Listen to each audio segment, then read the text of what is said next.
ত্রয়োদশ জাতীয় সংসদ নির্বাচনে মুন্সিগঞ্জ ৩ আসনে ধানের শীষ প্রতীকের প্রার্থী কামরুজ্জামান রতন মুন্সিগঞ্জ সদর উপজেলার মহাখালী ইউনিয়নের ৪ নং ওয়ার্ডের পেল্লারপাড়ায় অবস্থিত ধানের শীষের নির্বাচনী ক্যাম্প পরিদর্শন করেন।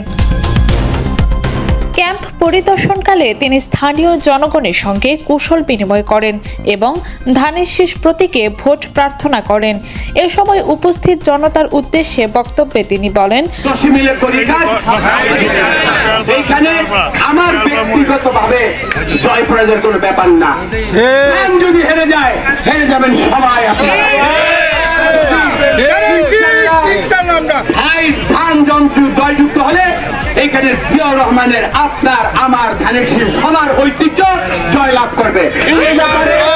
কারোর কথায় এত প্রচারের মিথ্যা কথায় আর কেউ টান না দেই। আজকে থেকে আমাদের একেবারে এক কিবলায় এক ধানের শীষের মধ্যে ইনশাআল্লাহ আমরা সবাই এক কাট্টা হয়ে থাকবো।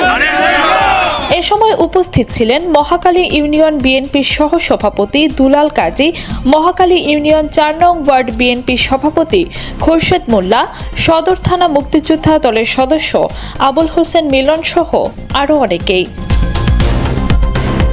মুন্সিগঞ্জ থেকে মোহাম্মদ জোশেদ মিয়া, দিগন্ত টিভি।